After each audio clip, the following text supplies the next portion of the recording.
Alright guys, today's video is brought to you by a company called Eaton Wolf, and they have sent me this air compressor, a Vortex S6 series. It says Tough Tools Redefined at EatonWolf.com, and this is going to be this won't be an out-of-body experience, this will be an out-of-box experience. You guys are going to see this at the same time I do. I've never had one of these exactly like this. I think this is, well, I've never had anything like this. I don't think I've ever had a real portable little air compressor like this.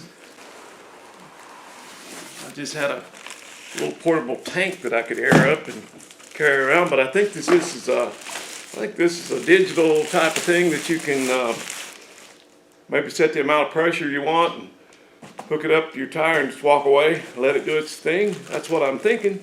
We're going to try and find out what some of the features are on this thing, but, well, so far we come with a cool little carrying case.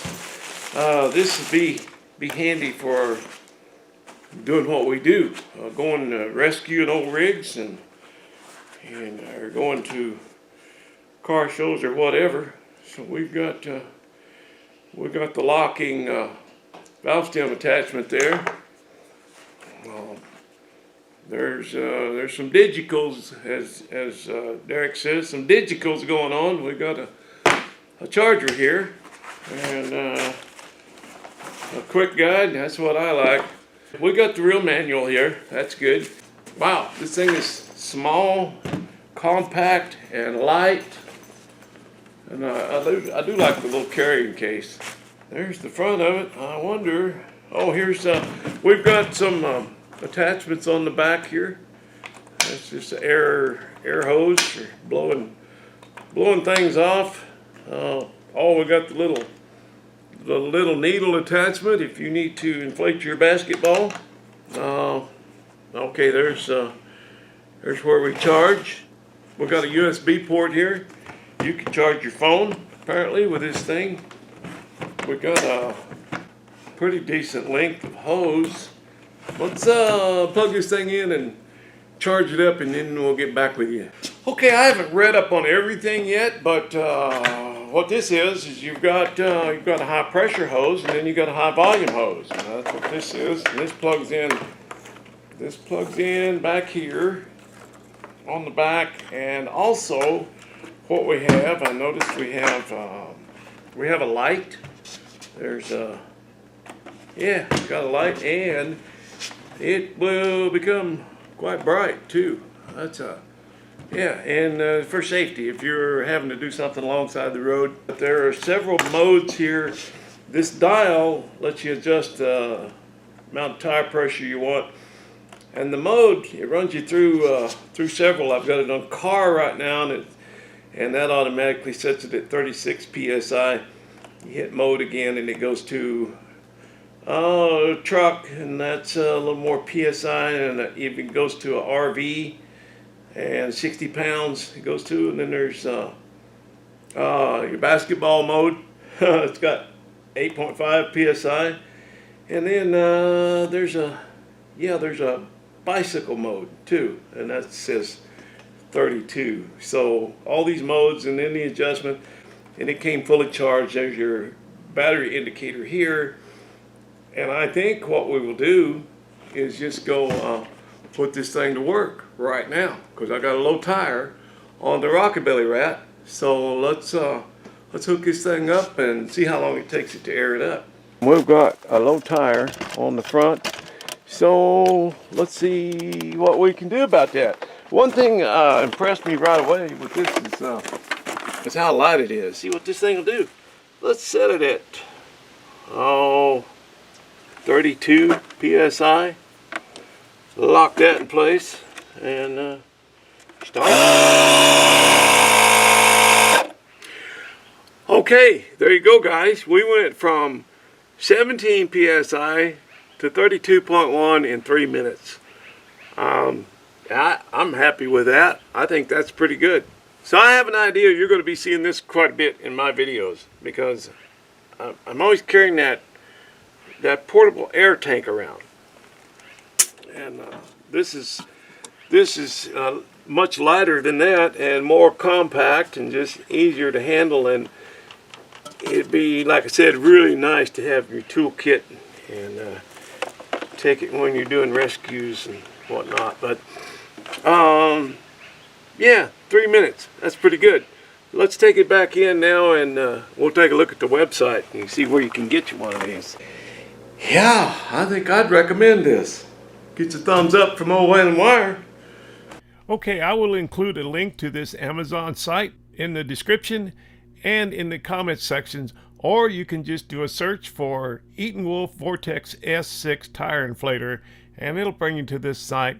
Also, if you include the discount code OLDIRON10 off, you'll get a $10 discount plus a $50 coupon when you click on the link below. You want to bump it until you start feeling some compression. It'll blow your finger off when it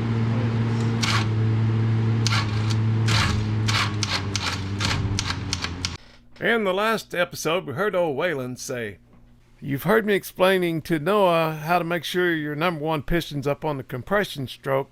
So I gotta ask you now, what bad information did I give Noah in this last minute and a half that will keep this car from starting? Put it in the comments and we'll talk about it in next week's video." Okay guys, some of you suggested that it was not on the compression stroke. Well, yeah, it was on the compression stroke. I mean, that was the whole point of what I was showing him, was how to tell when it's on the compression stroke. So we had that part right. And some of you were suggesting that possibly the distributor was not in the right gear. Well, that wasn't either, but a lot of you nailed it. And you see, I'm an old Chevy guy. So the piston that I had him working on a Chevy would be number one. Well, on that little Subaru Boxer engine, it's not number one. The number one piston is on the front one on the passenger side. So once we got it timed right, of course it fired right off. You know, I didn't have my brain engaged at first. Are you stupid or something? Then I did, and then I realized, no, this is a little Subaru I'm working on, not an old Chevy. So we got that figured out. And then another thing I left in the video, I could have edited it out, but I stuck it in there. I left it in and to see if anybody would catch it, and some of you did, a few of you did. We were so excited about putting that new engine in that you know, we kind of missed something that's a little bit important. But Noah and I, being the sharp marbles that we are, oh, there they are. We soon figured out that we were putting the engine in without a flywheel, a clutch, and a pressure plate. But well, once we got that figured out, well, then things went a lot better, and you saw us running it and driving it down the road, and now there's even more news coming up in this next video. Hey guys, welcome back once again to Whale and Wire's Old Iron, here in the little shop where nightmares come true. Here we go. Let's see what's going on around here this week. Well, there's a couple things I want to do to this truck before I drive it very much, and one of them being this wheel well that's missing here. A lot of people on YouTube worried about this wheel well, man, but the whole time y'all been worrying, it's in a box in the bed back here. One guy said, "I spy there's no wheel well." I said, "Did you spy that big box in the back of this truck?" Anyway, yeah, a couple things I want to get done. All right, we better do something. We can't just stand here and talk all day, can we?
You know what I bought? Fuel line for this thing. I bought it for 73 Chevy, the 350, 73 square body with a 350. But it don't come anywhere near fitting. It's way too short. See, even if you get it down there to the fuel pump, which it ain't even got the right crook to it, you know. It don't even have the right. It just, yeah, it's not turned. When you get it in there, it's not turned toward the fuel pump, and it says it's for 75, or you know what I mean, 73 through 80, 81, whatever it is. Even probably more than that, but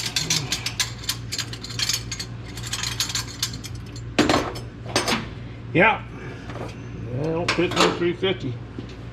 I guess I'm ready to put that fitting in and get some measurements. I'm going to put a bend in that pipe. The only pipe I could get was 3 feet long, so I could cut it and reflare it, but I think I'll just put an extra bend in it down there out of sight where it goes into the fuel pump.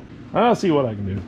Well, this tubing is way longer than what I need. I thought it was 36, but it's 40 inches. I remember now that's the only one they had. The other one they had was too short. I think the other one was 2 feet. I needed about 3 feet. I needed about 32 to 34 inches actually. So this is way too long. But I think before I cut it, I'm gonna see how much room I got down there. I mean, if I need to, I'll cut it. It's just that I just got a cheap flaring tool. And it's hard to get a good double flare with those little cheapos, you know. You know what I mean. Yeah, it just might work. It might not, too. Ha! Make sure I got my fitting on there before I bend it. I haven't used this thing in a long time. I needed the 90 in that, but it's a little bit longer than I wanted, but I can't help it because of the jaws on that thing. Okay, next bend.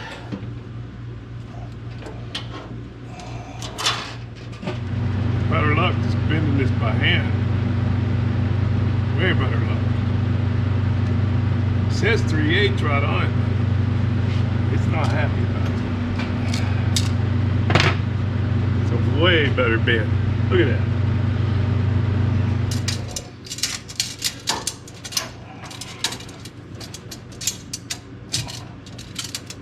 I need to go under those hoses somehow. See if we can do that.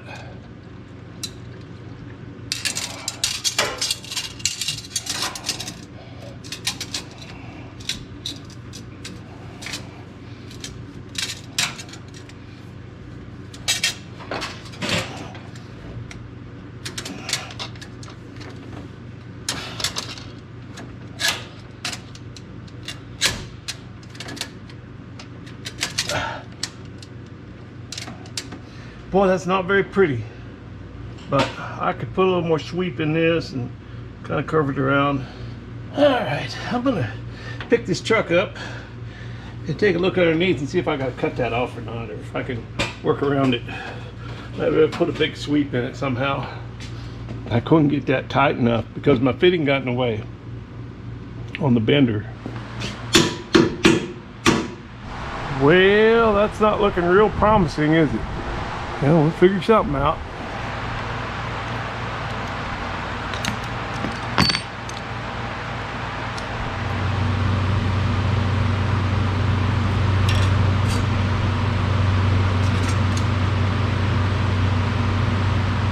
Well, maybe, just maybe, that won't leak more than 2 or 3 gallons a minute.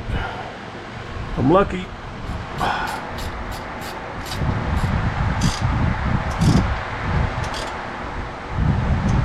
30.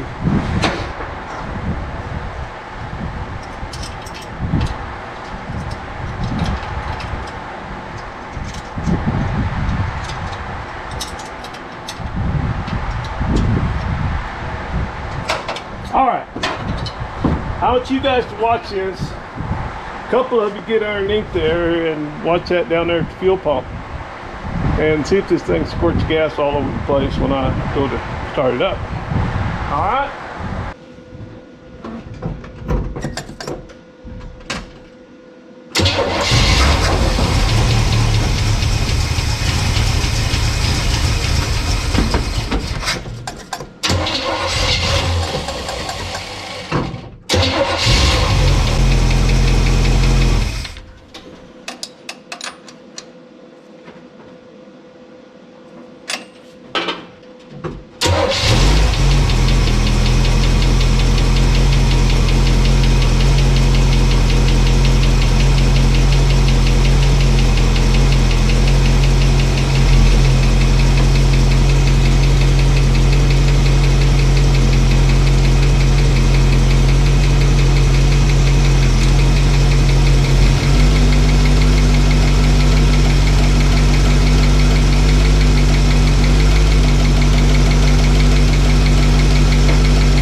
Alright, that's certainly not the prettiest thing in the world, but I kind of adapted Freiburger's policy of don't get it right, just get it running.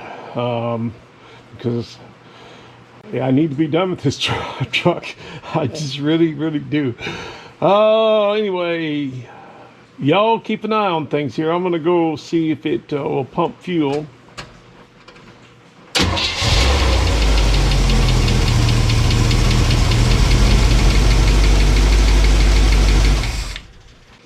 All right, that tappet. I adjusted one. I had to adjust one after I broke the cam in because we could hear one of them chattered. And I adjusted that down and I didn't hear it anymore. And it sounded really good. But now I hear it again. And I'm just hoping that, I hope it's not a lifter that's not pumping up. So I guess I'll get underneath there and put the remote starter on so I can bump that thing around. And, you know, I want to be done with this truck, but it seems like it's cursed, I guess. I don't know. All right, might as well get busy. Well, let's see if that valve cover is going to come off past our new fuel line. It's actually kind of handy not having that wheel well in here just yet.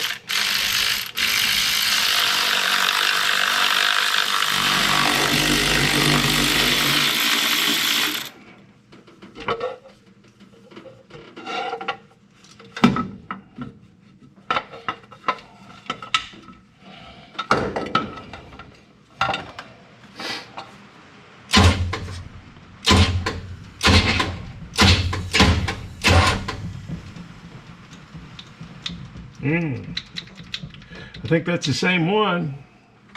So my fear now is that I'm probably grinding that new cam down. You know, we did everything you're supposed to do. We lubed it up really good with assembly lube. I had zinc oil in it. I spooled the oil pump up so everything was pressurized before we ever started it. Ran it for 20 minutes at 2,000 RPM, had a tack on it so we could tell what was going on. So this is not real good news. I think that has loosened. Yeah, see, I got that marked. That's the, I don't know if y'all can see that. Well, I can't reach the clamp right now, but yeah, I got a mark on that. That's the one I adjusted. So I think next thing I'll do is try and mark that nut and see if that nut's backing off. Would that make sense? I don't know. I'm not a mechanic. This poor boy trying to make a living. All right. Well, nothing to do but adjust it down. Nothing left to do but do it. I guess you guys can see that. You can see that. Come on, you can see it. Oh, that's really loose.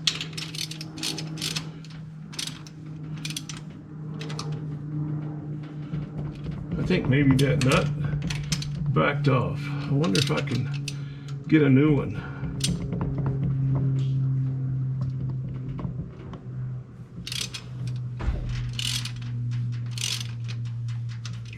This doesn't feel good. Don't feel good. Feels loose. Maybe that's something somebody's run into. Do you have to replace a nut now and then? I don't know.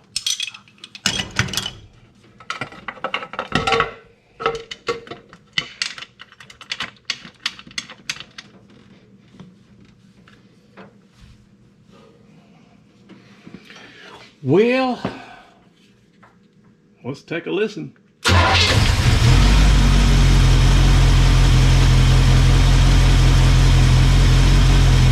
good, but I'm afraid it's not gonna last. Okay, I relocated my fuel filter between the line coming from the tank and the pump. So now, if it leaks, it'll leak on the ground and not on my hot manifold. That's the dream, anyway. That's the dream. Okay. Got that little chores done.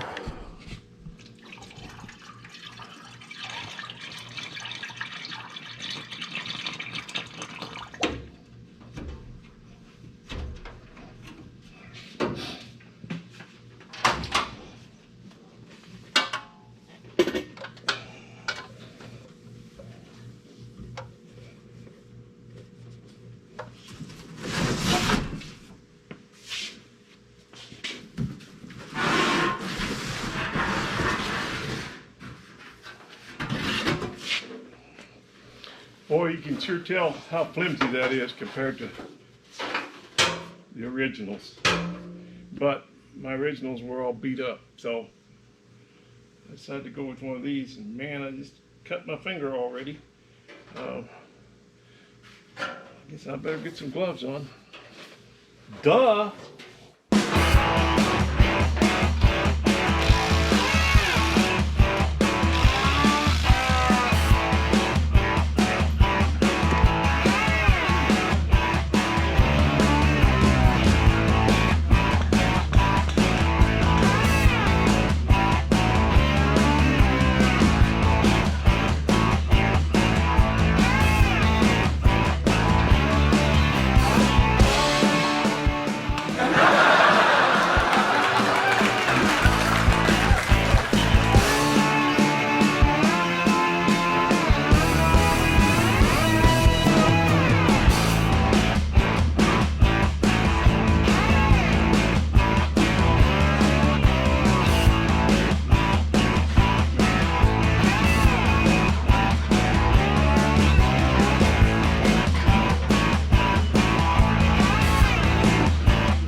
This thing is not even close to it. We should listen, we know.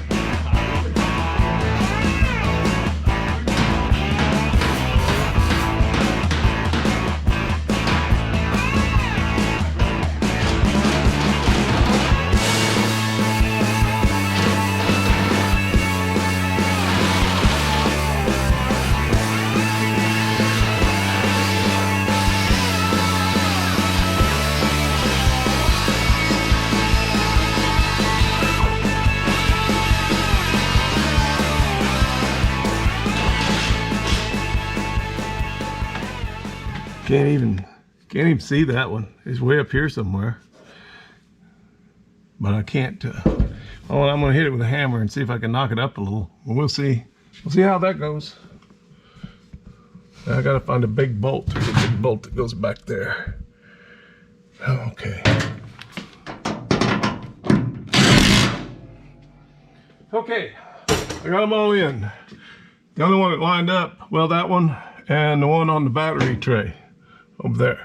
But there's 1, 2, 3, 4, 5, 6, 7, 9 total, and I got them all. So, yeah, that's good as it's gonna get. Well, this is exactly what I started out to do on that fateful day over a year ago when this thing fell off the lift. I was picking it up to change the shocks on it. So a year and so many months later, here we are.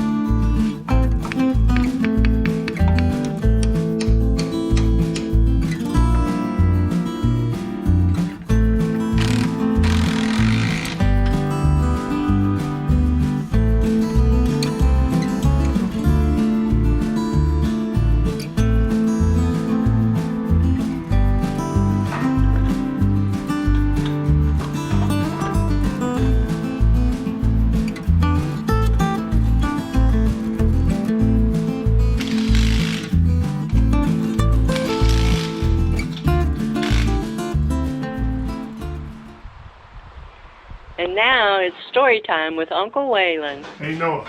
Yep. Whenever I have this truck on a video, I always get comments. Hey, your backup lights don't work. And I hear that over and over. People like to tell me my backup lights don't work, but what they don't know is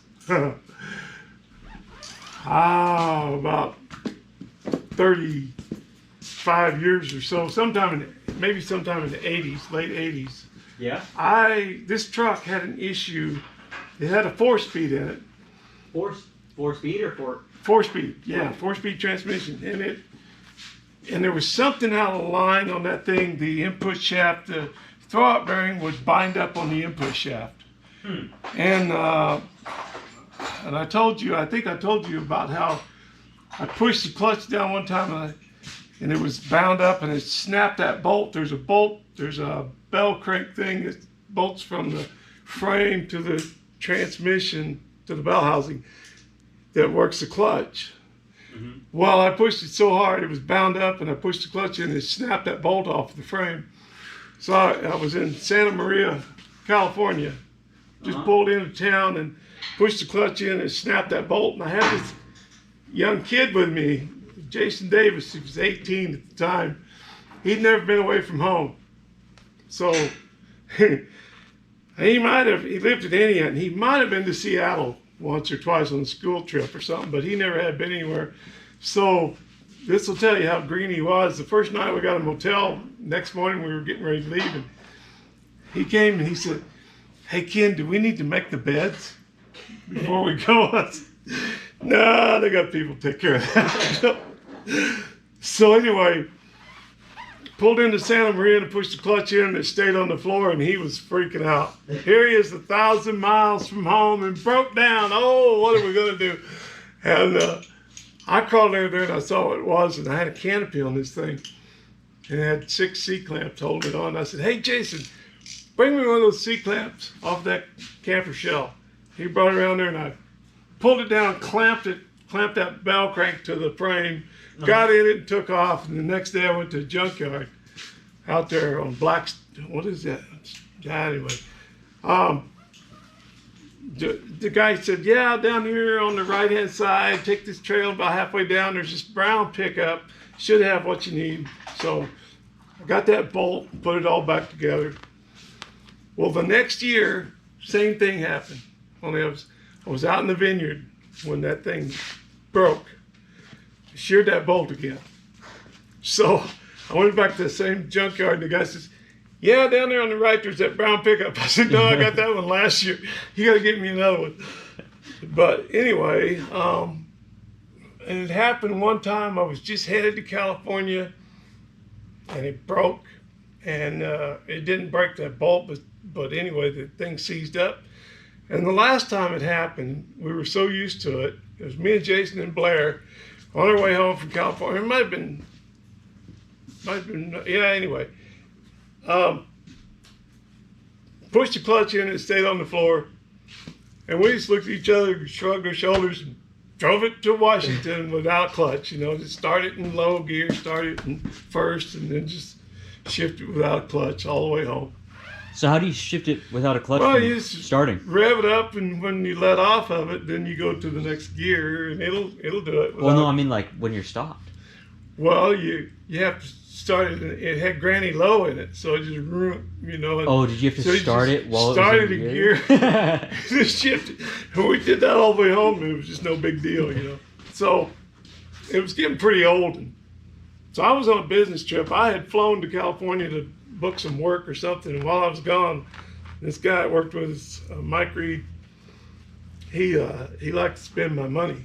So when I got home, that 4-speed was gone, and this thing had a turbo 400 in it, and a Hirsch slapstick shifter, and it's still in there, and that clutch is still on the floor. It's under the mat. So what these guys are telling me, my backup lights don't work. They haven't worked for 35 years. But they tell me like I don't know that, you know. Yeah. They're trying to do me a favor, but. Well, no, that looks a little better with that wheel well in there. And, you know, I went to sleep thinking about that tappet last night, and I woke up thinking about it this morning. And I went and got the nut, or they didn't have the right size. I went to get the nut. It told me that AutoZone had it, but it's the wrong size. So anyway, Warren's looking around at his old heads and stuff, see if he's got one. And I thought about trying to double nut it and tighten it down, but I don't know if that's kosher or not. I mean, anyway, so either the nut's backing off, which I really think it is, and that's what I'm hoping it is, because that's easy to fix. I'm hoping this stud's not pulling out of the head, and I hope that the valve is not grinding, or lifter's not grinding the load down on the valve, but it hasn't had time to do that.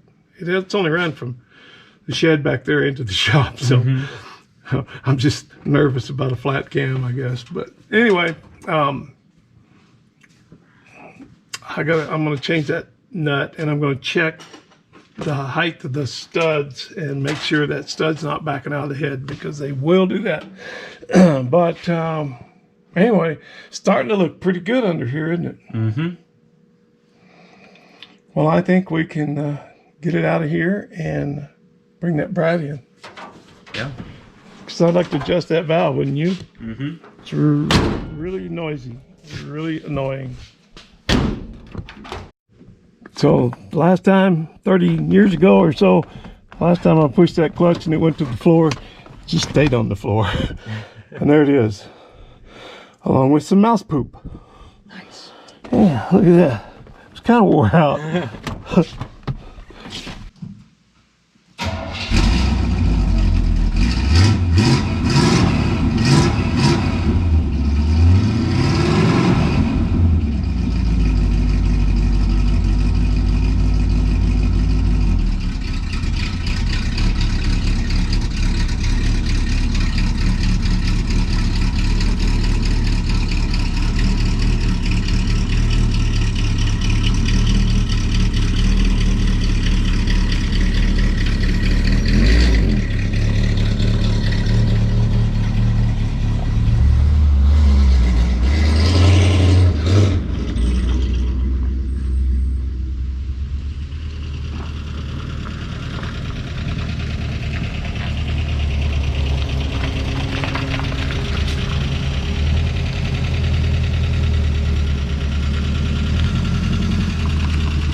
Well, at first glance, he just pulled the valve cover off, and I said, Noah, you think that one might be making the noise?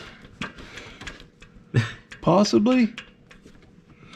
So, and yeah, let's pick it up in the air, and I'll show you what I mean about those little tabs that hold that nut on. So you got to loosen that, and then get a little tiny wrench and adjust that, and then tighten it back down.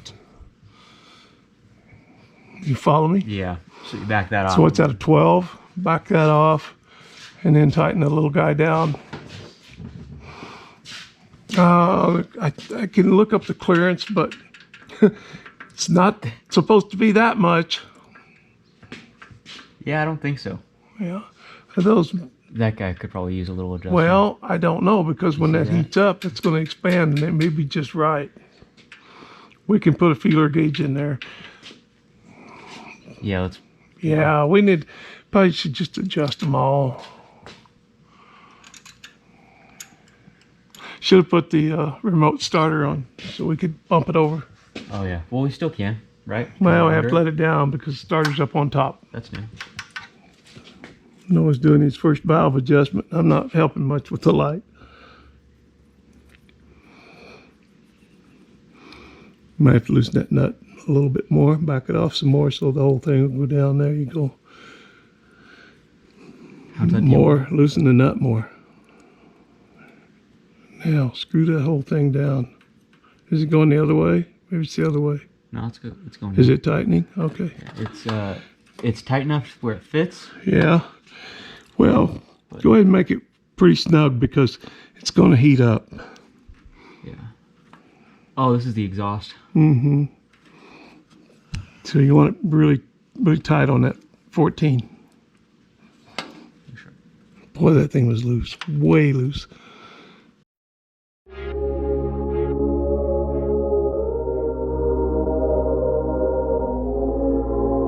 Well, Noah discovered something. He was adjusting the valves and discovered this freeze plug's leaking. See the water running out of that?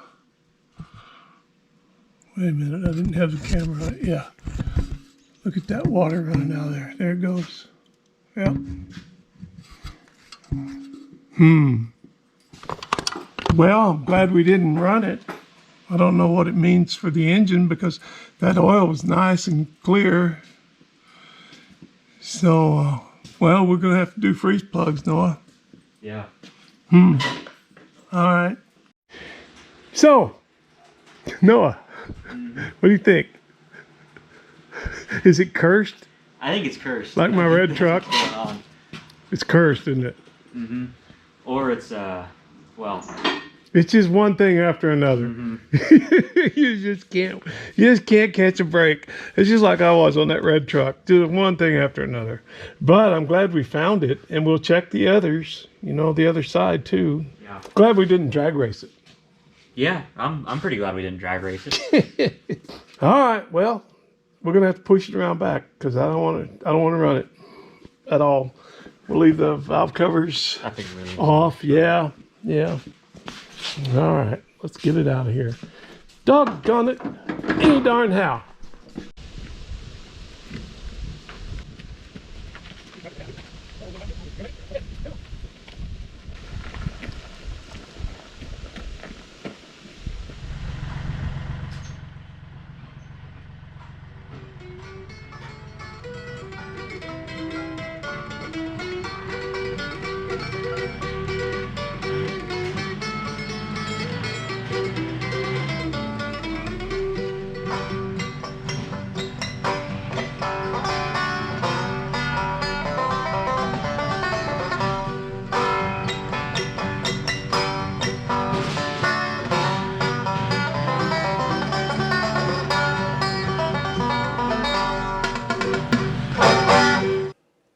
I guess that's a wrap on another one. I got another video in the can. I just got to get it edited.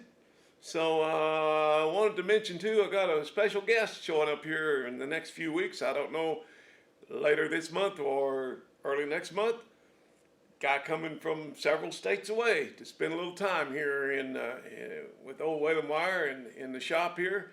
And hopefully we'll get into a couple of interesting projects. Should be some good content. Look forward to seeing you real soon, right back here on Whalen Wire's Old Iron. I sure do appreciate you.